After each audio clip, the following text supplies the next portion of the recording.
Christ est ressuscité, il est vraiment ressuscité, alléluia. Bonjour à tous, bonne fête de Pâques.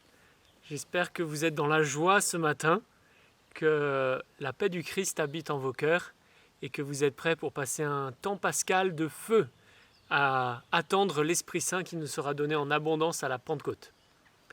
Alors justement, je voulais vous parler de la joie ce matin. Est-ce qu'on est obligé d'être toujours joyeux ? Saint Paul le dit. Il dit soyez toujours dans la joie. Laissez-moi vous le redire, soyez toujours dans la joie.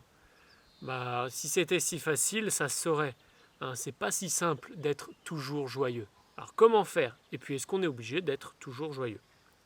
Comment faire pour qu'il y ait de la joie dans le cœur alors que les événements de notre vie ne sont pas simples, qu'on traverse des difficultés ? Est-ce que c'est vraiment possible ?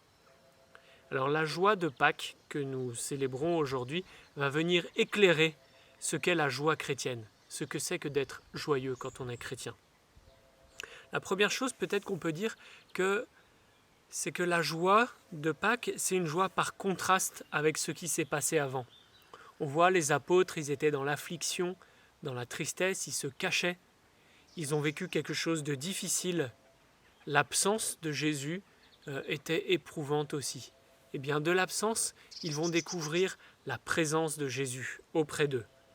On voit Marie-Madeleine, elle en perd un peu le sens quand elle se rend compte que Jésus est encore vivant, qu'il est là, en fait, qu'il est toujours présent auprès d'elle.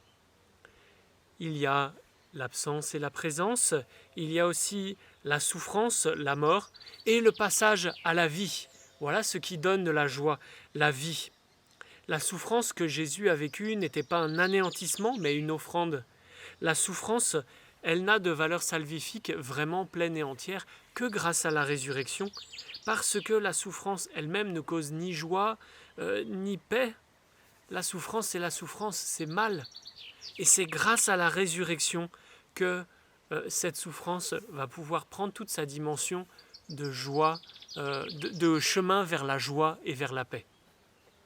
La joie de Pâques vient du fait que maintenant, les événements qui étaient si difficiles ont du sens.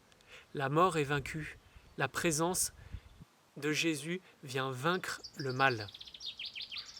Donc, une joie par contraste avec ce qui s'est passé avant, et puis aussi une joie de tout ce qui est ouvert pour l'avenir.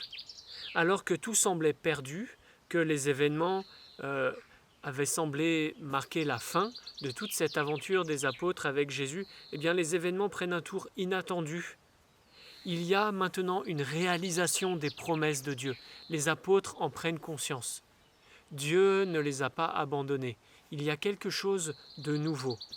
Alors les promesses de Dieu se sont réalisées pour les apôtres, mais aussi pour nous. Vraiment, Dieu est venu donner ce qu'il avait promis, la vie à son peuple. Joie de tout ce qui est promis pour l'avenir et dont nous savons que nous pourrons bénéficier. La vie éternelle nous est offerte par la résurrection de Jésus. Et puis, il y a aussi, enfin, la joie du salut personnel, une expérience de paix personnelle qui est faite. À la résurrection, les apôtres font l'expérience de Jésus d'une manière nouvelle. Leurs yeux s'ouvrent aussi sur la parole de Dieu. Vous voyez, les disciples d'Emmaüs, ils comprenaient rien à rien et Jésus leur a ouvert les yeux sur les Écritures. Et alors ils ont été remplis d'une joie et d'une paix nouvelle. Ils ont compris que tout ce qu'ils ont vécu avait du sens. Leur cœur était brûlant de découvrir la grandeur du plan de Dieu. Alors, la joie chrétienne, au final, qu'est-ce que c'est ? C'est pas une excitation. C'est pas un truc juste youpi youpla boum, on danse et on saute dans tous les sens. C'est quelque chose qui va venir de l'intérieur, qui est lié à une expérience du salut que l'on fait. C'est quelque chose qui va nous gonfler le cœur dans la joie et l'action de grâce. Tournés vers le Seigneur, nous le remercions pour tout ce qu'il nous a donné, pour tout ce qu'il nous donne de vivre en Jésus.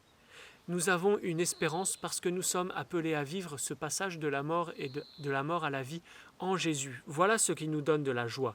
Il y a une vraie paix parce que nous découvrons un nouvel ordre dans les choses.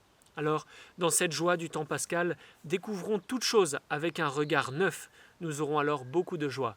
Bonne fête de Pâques à vous tous, encore une fois.